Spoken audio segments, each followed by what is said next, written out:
right. Hello and welcome to another episode of Smile Diaries. I am Dr. Guitta Harb. So excited to sit down today and chat with this amazing human being. She is known for her business and eyebrows. She is the Faria Brow technique queen.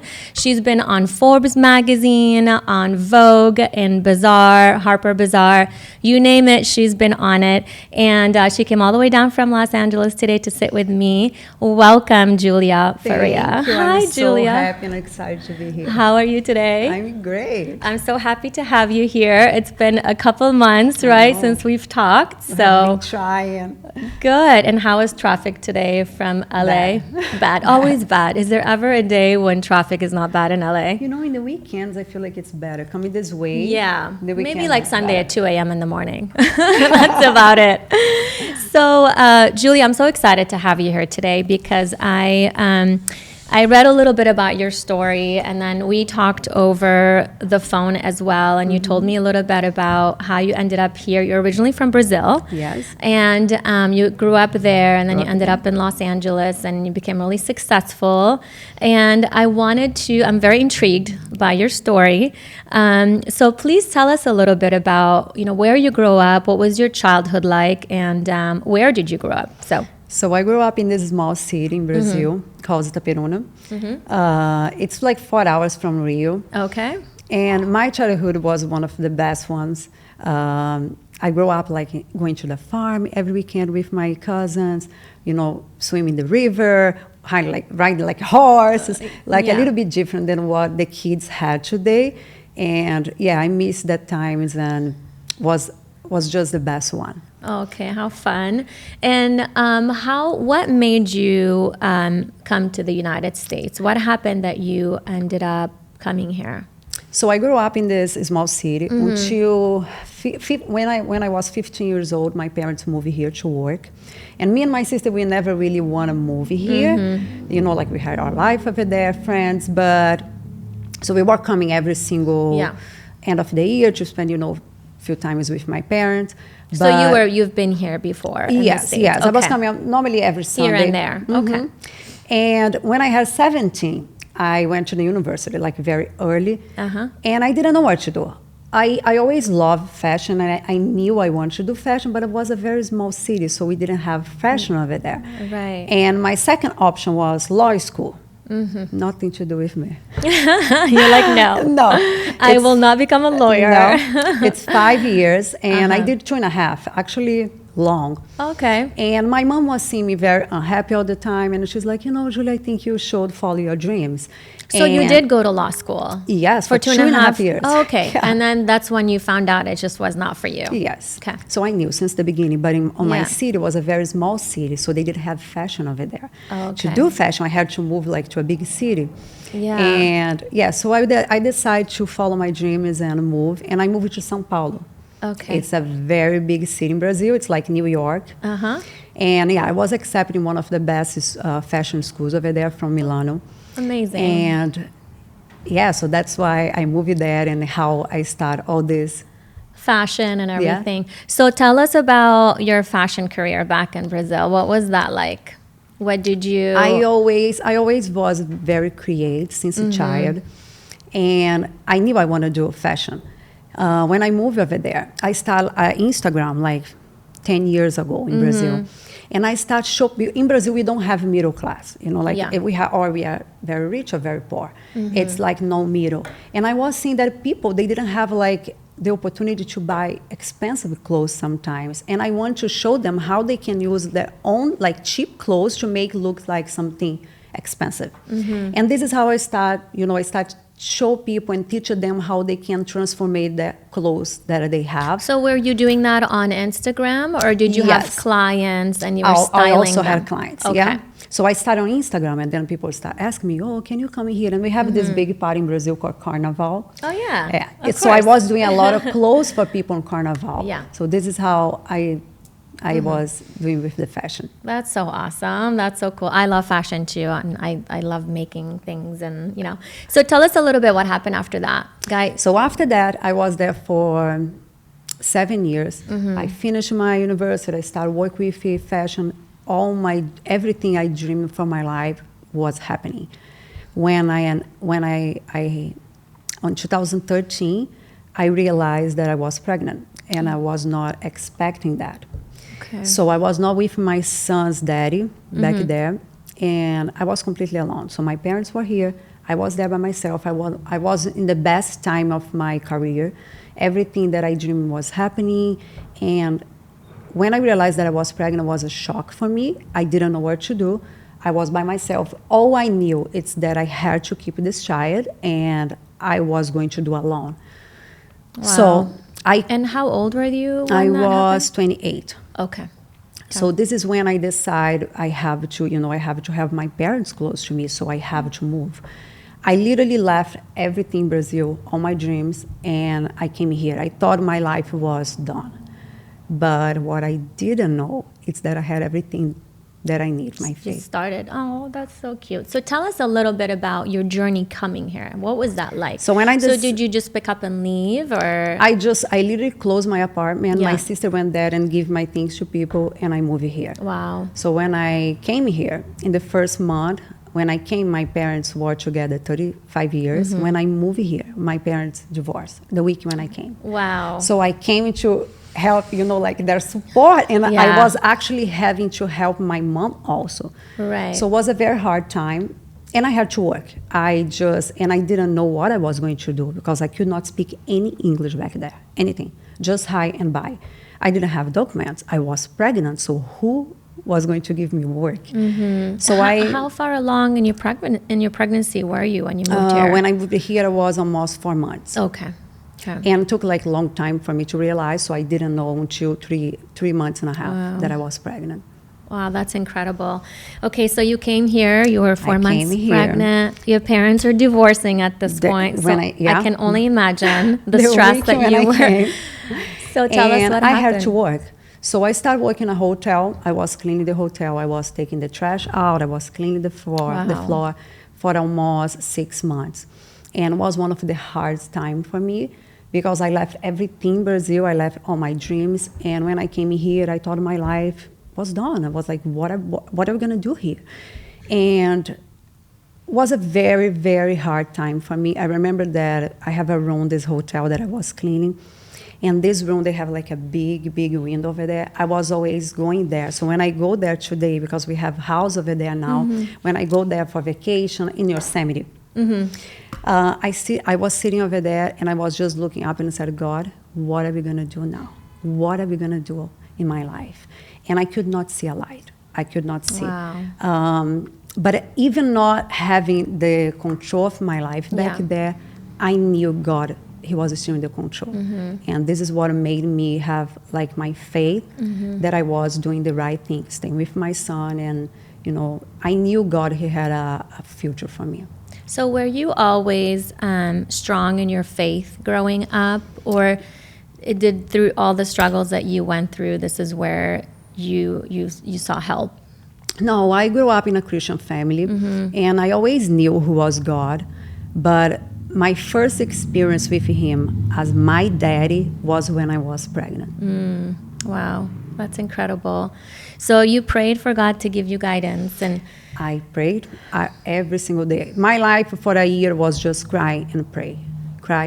I didn't know what I could expect for my life. Yeah. But I knew He was there. I knew He was with me. And I just, sometimes in life, you look right, you look back, you don't have any help, you don't have anything, nothing you can do. You just have to keep moving. And this is what I did. Okay, and so what happened after that, and what led you to become the eyebrow queen? So tell us a little bit about that journey. So in the beginning, I thought my plans was I'm going to have my son, and when my son born, I'm going to go back to Brazil. I didn't have plans to stay here. And when my son born, I met someone, a guy that he was the one who told me about microblade. He's like, I think you should stay here. You should do microblade. And I was like, what is that? I didn't even know what it was microblade. But he's like, you are doing your eyebrows all the time. I think you're going to be good on that. But I didn't want to do that. So my plans was go back there. Okay, there I have my life. People know me. I was just going to start over and with my mom because my mom was with me now. Right. And at that point, you've already you had your son, correct? Yeah. So when my son born, and so I was like, maybe I should do that. He's like, just go to this class. But I was like, what are we gonna do? I don't speak English. The class is in English. How are we gonna talk to my clients? Like, it's impossible. Like, was impossible for me to start something here. That's why I always say, and I know that my life, it's just because of God. Like, I'm here because of Him, because He opened the ways for me, because for myself, I could not be here. He opened the doors for you. 100%. Wow. As He does until today. Still to this day, of course. And so you went to this class, you took the class. So I went to the class, and it's funny to see how God was like guiding me and opening the doors for me. I was just like walking, and He was like, okay, Julia, you walking? Are we going to open the doors? So when I went there, the first person that I met, she was the class coordinator. And when I told her my name, she's like, are you Brazilian? And I was like, yeah. And she's like, oh my gosh. And I told her, oh my gosh, I cannot believe I can speak in Portuguese. I don't know what I'm doing here. And she's like, what do you mean? I was like, I cannot speak English. And she's like, and I told her a little bit about my situation. She's like, I'm going to help you. I was like, was she Brazilian? Or? Yeah, she was Brazilian. And so she sit close to me, and she literally translate everything for me. So it was because of her that I could do the class. You went through the class. Yeah. Oh, that's so sweet. That's nice to have that. So when I got there in the class, was a challenge for me because when you start doing eyebrows, first off, you have to draw on paper. And until today, I cannot draw on paper. I was like, what am I doing here? It's impossible for me. Right. And I was seeing everyone like doing, the way people normally do, that are drawing the outline and, like imagine everything. And I was like, this is crazy. Like, I don't think I can do that. I had like my eyes, and I could look and I said, this is what you need. So I was but like, on paper, you could put it on paper. I could not, but I could draw on face. And this was the weirdest thing. And I was out of the box because everyone was looking at me and was like, this is crazy, how she's gonna do that? And I was like, everyone drawing like normal, and I was just like drawing the hairs, and people were looking at what she's doing. But this crazy brought me here. Yeah. You apparently drew the right way. I know. Because that's why you're here. So you finished, how long was your class? 3 days. Okay. 3 days on. Okay. So I left there and I started working my first job, and was the English for me was a big thing. So I didn't know how I could do that. I was just going there, sitting every day, like put everything in the paper. Okay, this is what I need. I have to say this and that and that. But I was feeling uncomfortable all the time because I could not give it to my clients the security. Because of my English. And I was like, I have to do something different. This is when I came with my technique. I was like, okay, so if I draw the outline, they were going to lay down, they were not going to know what I was going to cut. So I have to show them exactly what I can do, drawing the hairs. And yeah, so exactly this way, it's when I start do my technique. So tell us, I want to know about your technique. And I mean, I'm staring at you walked in and I'm staring at your eyebrows. And I was like, don't look at mine. I need to come see you, by the way, because I cannot stop staring at your eyebrows. They're gorgeous. Thank you. But tell us in more detail about your technique. How is it different from other techniques, and what is so special about it? So, as I said, because of my English, I could not give them the security. Yeah. And when you go to a place to do eyebrows, normally they draw the outline for you. They measure everything. They show you, okay, this is how it's going to be. But you don't know what they were going to do when you lay down, how they were going to cut. I can cut an X over there. Right. And, Right. So I start sharpen the pencil, the same pencil that they use for the outline. I was like sharpening and drawing hair by hair. I was like, this is actually cool. Like, they can see exactly what I'm going to cut with the blade before I start the procedure. So they can look in the mirror and say, oh, like, I want a little bit more round. I want a little bit more Right. straight. So we can fix everything before. When you say, Julia, okay, I love it. I'm comfortable. Then I start doing. So that's a lot more detailed. Yes, and it's especially because it's a tattoo. It's not something that you can Right. remove like next week if you don't like. It's forever. Yeah. Yeah. For me to be able to show them exactly what I'm gonna cut, it's a big thing. I think It's a this lot is of what work. makes a little bit more special, I guess. Yeah. So, and tell me a little bit about how did you become so popular and famous, and how did people eventually, these big celebrities, start finding you? So my first big client was Bella Thorne. She was Okay. the one who opened the doors for me. And when she texts me, when I start doing my technique, I start build my Instagram and I start post over there. I start do a lot of people free to have like content. Right. And one day I got a message from her and she was like, please, can you do my eyebrows? And when I look, I was like, no way. I've been working just like 3 months. How are we gonna? I was so scared to do her brows. Yeah. And I text her back and I was like, oh, maybe I should do with my coworker. She has a little bit more experience than me. You were trying to send her off Yes, to your I was coworker. trying, but Yeah. I want to do her. I was like, this can be my You were scared. opportunity, but I was so scared. Yeah. I just decided to face my fear, and I text her, and she texted me back, and she said, no, I like your style. I want to do it with you. I was like, okay, God. Now I have to do it. It's meant I'm to just be. gonna face my fear and do it. And I did her brows, but it was funny because I didn't know that she was going to say something. It's very hard sometimes. Sometimes people, they don't want to tell that they did Yeah, eyebrows. So I of have course. so many celebrities that I have a contract and I cannot even tell that I did their brows. But she was very nice, but she left and I didn't really knew if she liked it, if she didn't like what. She was very like quiet. You were scared. You're like, I don't know if she liked And it or I didn't was like scared. It. Yeah. And I didn't know what to expect. I just said, Right. okay, I did a good job. I think she's going to like it, but I didn't know what to expect. The next day in the morning, when I finished her, it was a Sunday night. Okay. Next day in the morning, I woke up. My name was in Vogue magazine, Harpers Bazaar. I was booked for months in advance. My Instagram was crazy. And people was like, oh my gosh, she did it. Because when she Snapchat the whole procedure, and I didn't know. For me, she was talking the phone to someone. But when she posted the next day, people just got crazy. Like, and all the magazines was like, Bella Thorne tattoo her face. And people wanted like, what she What's did in going her on? face? And my name was there. So Wow. since this day, it's when I started getting like very busy. Yeah. That is so amazing. So big thank you to Bella Thorne. I That know, is- thank you, of course. So, do you see her for eyebrows at all? Yeah, or- I have not seen her for, I think, a year, 2 years. Yeah. But yeah, she's so amazing. cool. That's amazing. So, and after that, you started getting all these celebrities, I'm sure. Yes, after her. And you got booked. Yeah, I feel, because, like when you do someone Yeah. that, it's on camera, like Yeah. actors, people feel more comfortable. They do. I feel like they think like, oh, if she did, 100%. like a celebrity, trust her, I can trust Of her. course, it makes a big difference when a celebrity comes to you and they're happy with your work. It's the biggest advertisement, I think, and compliment. So that's awesome. So tell us what happened after that. So after that, I just got super busy. And Yeah. I worked in a place for 3.5 years. That was not my own place.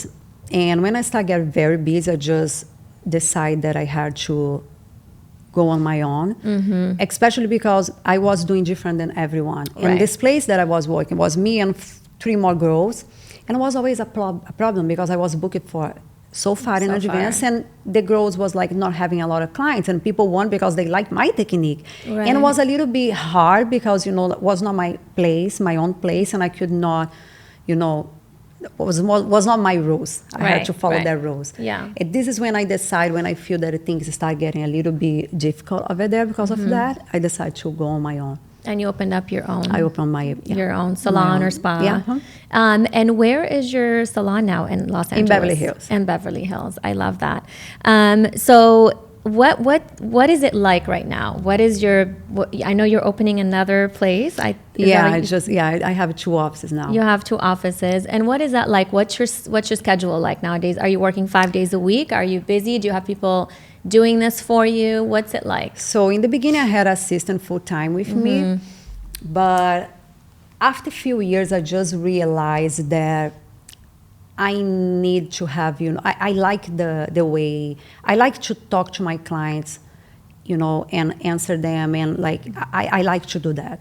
So after a few years, I just realized that I didn't need an assistant full time, because majority of the time I'm talking to my clients. So I answer them. I think they feel more comfortable. Right. You have that relationship with them, and that trust with them. Yeah, I think it's my Brazilian side. Yeah. We are very warm. We like to, to talk, to hug. Yes. Like a lot of my clients, they became like my friends. Like they talk, they call me, and I have a client that she's very special. And she texts me a few days. She's like, Julia, today it's the 8th day. I was praying for you. And I was like, oh, that's so amazing. So cute. So yeah, I like, this relationship with my clients. I think they feel comfortable. Of course. And you get to know them. I mean, just like when I'm working with my patients, it's the same way. We talk about their kids and their families and their work. And it's you build that comfort I'm a therapist sometimes. Yeah. Oh, 100%. So I feel like a therapist every day at work. But I love it. I love talking to people. I love learning about people, and I think you're the same way as well. Yeah, so and today I have, someone helping me, but I basically do a lot of things by myself. Okay. And so I want to know a little bit more about the microblading. So tell us a little bit, how does that work? How long does it last? Is it painful? And how long is the appointment? I've never had it done personally, but looking at your eyebrows now, I'm like, maybe I should. So tell us a little bit about the actual procedure. It's a semi-permanent makeup. It's not forever, but the way you can make looks like forever, because sometimes when you go so deep, you can make like a tattoo. So microblade is supposed to be only the first layer in the skin, and it's a semi-permanent tattoo. Yeah. And how long does it last? Does it last years? For or everyone, it's different. Some clients, they don't need to shop for 3 years. Some clients, they come every year. Normally, I would say 1 to 2 years. And does it slowly start to fade away? It starts to fade away, yeah. Over time. So let's say, someone did it for you. Obviously not you, because you're perfect. But let's say someone else does it and they mess up. Is that something that you could fix, or you're sort of stuck with it until? Sometimes. This is another thing that it's very important, I think, about my technique. So I always tell my clients, microblading, it's not to change your brows. It's to make your own brows better. So I never do a lot. I never go outside what they have. I can make a little bit thicker, of course, but I'm not going to give you something totally different than what you have. So you follow their shape, basically. Yes, because this way, if they decide that they don't want to do anymore, I don't want to do my touch up, so they can just let fade, and it's close to their hair, so it looks more natural. Okay. So you're basically following the shape of the eyebrow and filling it more and making it look thicker, but you're not really changing so much of... I don't like to do that, because I know how it's going to look in long term. Like someone did my brows like 3 years ago, and I hate it. I hate it. So, but I was lucky, because I told her, do inside what I have. So make my own eyebrows better. So now it's fading, but you don't see, because it's mixed with my hairs. Okay. And then how often do you have to do touch-ups for that? Normally every year. Every year. And how long is the appointment? So say someone's starting brand new, they've never had it done before. What's the appointment like? How long do you have to sit there for? I book my clients 2 hours, but it's never 2 hours. Like an hour and a half, they are done. And can you go out afterwards? Or is it, like I've seen some people have had it done, and the first couple of days is a little bit dark, right? Or red sometimes. The first week it's going to be very dark. Yeah. But for blondes, maybe a little bit too much. But for brunettes, they are fine. And some people love the dark stage. So for a week, it's going to be very dark. After that, start scabbing. I could say 2 weeks for you see the first results. Then you're gonna come back after 8 weeks for touch up. So we're gonna, see how you heal. Sometimes when you sleep in one side, it gets a little bit lighter than the another one.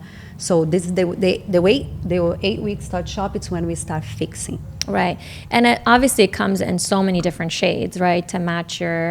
And what do you match it to? So let's say someone's got like brown eyes and blonde hair. Do you go more with like light brown, or do you just stick to the eye color? How do you? I don't look your hair color. I look your eyebrows. Your color. Eyebrow, yeah. So you just match. So I try to match with their eyebrows. Yeah. Okay. Well, I need to come in, because I actually used to have very thick eyebrows. So if you see my pictures when I was 14 and 15. They were thicker than your eyebrows now, but I plucked them. Back in the days when plucking the eyebrows was so in, and the thin eyebrows, and I plucked so much that they don't even come out anymore. So I have such thin eyebrows. because I ruined them. And my daughter now has like really, really thick eyebrows. I saw her brows. Yeah. And it's beautiful. She gets so many compliments everywhere we go. Everyone's like, oh my God, your daughter's eyebrows are amazing. And so she takes pride in them. And so she's like, Mommy, I'm never going to pluck your eyebrows like you did. I'm like, don't touch them. They're gorgeous. And so I told her I was interviewing you, and I showed her your pictures, and she was like, oh my God, she's gorgeous with her eyebrows. She thinks you're beautiful. So tell me a little bit about what do you do? How do you balance being a mom? And how old is your son right now? My son is 9. Is 9. Years old. So is he in Third grade. Third grade, I'm sorry. Third grade. So how do you balance being a mom and having, your own place and working in business and all of that? So I was very lucky because I'm very lucky because I have my mom, and my mom, she helped me since day one. So she lives with me. Oh, that's this nice. way, I can travel, I can do everything because of my mom, because I have her helping me. So when I travel, I'm not worried about my son because I know he's with my mom. He's in good hands. And what do you do? Tell us a little bit about what do you do for fun in LA, and how do you relax? What is your relaxation, method? Do you work out a lot? Do you enjoy going out? I was 8 months without go to the gym. I start work out again probably 4 weeks ago. And yeah, I love that. But what I love to do the most, it's having friends over. My house, it's always full. I always have my friends over and spend time with my son because I work a lot. So in the weekends, I don't work weekends anymore. I try not. If I have to, yes, but I try not working the weekends anymore. Yeah. And I just love it to be at home and watch a movie. Relax. Just, be home with my So family. are you more of a homebody? Or I am. Yeah. So you're the opposite of me. I love having people over, but if I'm home by myself, I go crazy. Like 11 o'clock comes on Sunday, and my husband's like, I'm like, honey, we gotta go. We gotta do something right now. We need to leave the house. But I love that. I love people that can actually relax and sit home and enjoy it. And so tell us a little bit about, do you get to travel a lot for your work? Yes. And where do you typically travel to? Normally, I have clients almost every month in New York. I do New York, Chicago, and San Francisco, Miami, and here. Wow. How often do you do that? How often do you travel for clients? Normally, New York almost every month, once a month, and to the another cities like probably every 2 months. And do you have like your clients all set up for like that 1 week, and you go there and you get them all done? Yeah. So normally I do partnerships with people, so they make my schedule, they set up everything, and then I go and just see the clients like 2 days. Back to back, like 10 clients, and come back home. And have you ever thought maybe about opening up a place in New York? Yes. Julia Faria in New York. Yes, but I have this place that I go that it's actually my client's skin place. Okay. She has like amazing skin place over there. And this is where I go to see my clients. And so I don't know, maybe in the future. Yeah. And are you taking any new clients on? Yes, I always take new clients. Okay. And how I'm going to share obviously your Instagram and everything on the podcast for people to find you. And tell us a little bit about if you were to give one piece of advice to our listeners, what would that be, having gone through so much yourself and moving here and not really speaking a word of English and making it big? What would that piece of advice be? So this is my own experience. When your dreams are not working out, open your heart for the God new doors that He's put in front of you, because these doors can take you to a place that you never ever imagined. So I'm a proof of that. That's awesome. And I think sometimes when a door closes, you think this is the end, but it's actually another one about to open. Yes. So I'm so proud of you. I think you're amazing. And thank you so much for coming down from Los Angeles. Of course, and I'm so I need happy to come be see here. you. So if you're taking new clients, I need these eyebrows done for sure. I'll be like a walking advertisement for you. But it was such a pleasure to get to know you, and I think you're awesome. So thank you for coming. I appreciate you. You did good.